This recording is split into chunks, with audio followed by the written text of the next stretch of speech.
बानसूर महाविद्यालय के BA part first के सभी विद्यार्थियों का हार्दिक अभिनंदन। विद्यार्थी, आज मैं राजस्थान का एकीकरण का जो टॉपिक है उस पर मैं आपको कुछ बातें बता रहा हूँ इस वीडियो के द्वारा। स्वतंत्रता के समय राजस्थान में 19 राज्य ऐसे थे जिनके शासकों के सम्मान में सलामी दी जाती थी। राज्यों का मतलब है रियासतों से है।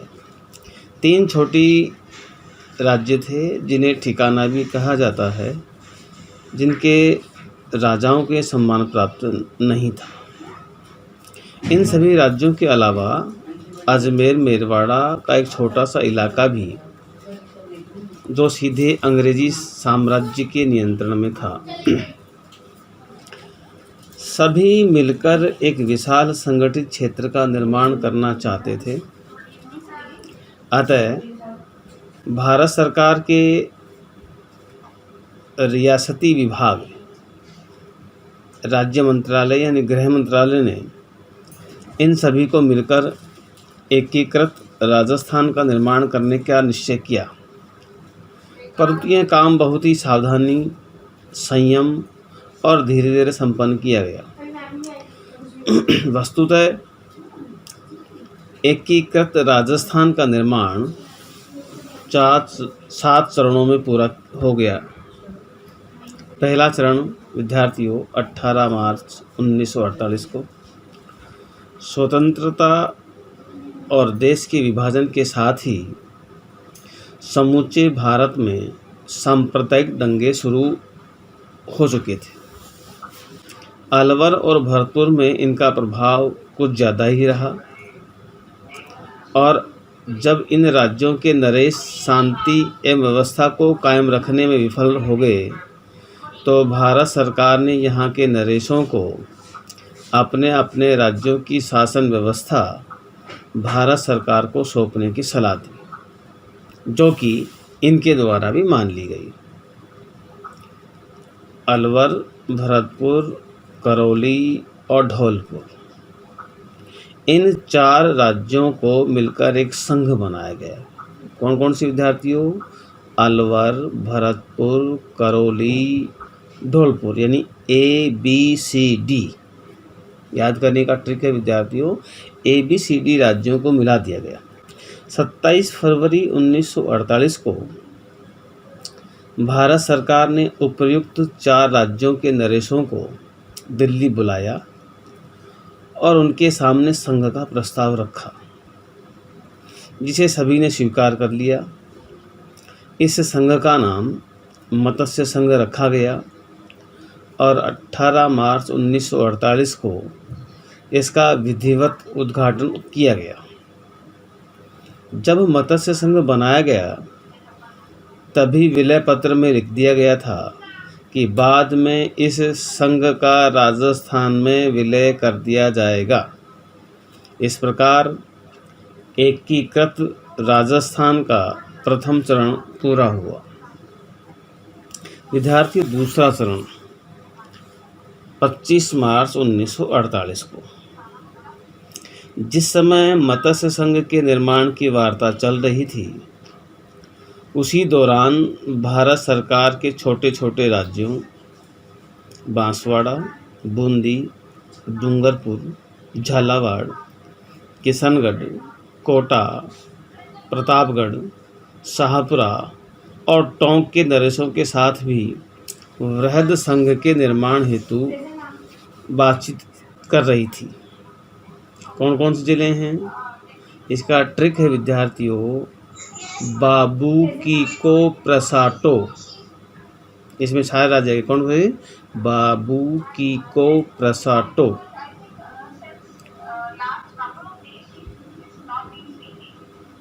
सभी की स्वीकृति मिल जाने के बाद राज्यों को मिलकर एक संयुक्त राजस्थान का निर्माण किया गया, जिसका उद्घाटन 25 मार्च 1948 को किया गया। इसके साथ ही दूसरा चरण संपन्न हुआ। तीसरा चरण विद्यार्थियों ने तीसरा प्रयास 18 अप्रैल 1948 संयुक्त राजस्थान के उद्घाटन के 3 दिन बाद ही उदयपुर के महाराणा ने भी इसमें सम्मिलित होने की इच्छा व्यक्त की। अतः संयुक्त राजस्थान राज्य के पुनर्गठन की आवश्यकता हुई। माणिक्यलाल वर्मा के नेतृत्व में बने इस मंत्रिमंडल में उदयपुर के महाराणा भूपाल सिंह को राज प्रमुख बनाया गया। कोटा के महाराव भीम सिंह को वरिष्ठ उप राज्य प्रमुख बनाया गया। अंत में 18 अप्रैल 1948 को नए संयुक्त राजस्थान के निर्माण की घोषणा की गई और पंडित जवाहरलाल नेहरू ने स्वयं इनका उद्घाटन किया। एकीकृत राजस्थान के निर्माण का यह तीसरा चरण पूर्ण हुआ।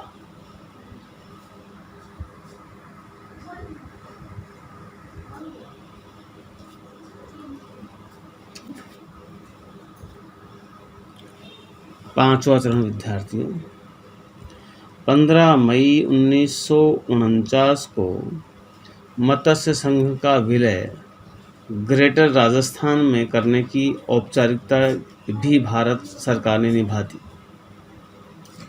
भारत सरकार ने 18 मार्च 1948 को जब मत्स्य संघ बनाया गया था तभी विलय पत्र पर लिख दिया गया था कि इसे बाद में राजस्थान में विलय कर दिया जाएगा। इस कारण यह चरण भी औपचारिक पूर्ण रहा।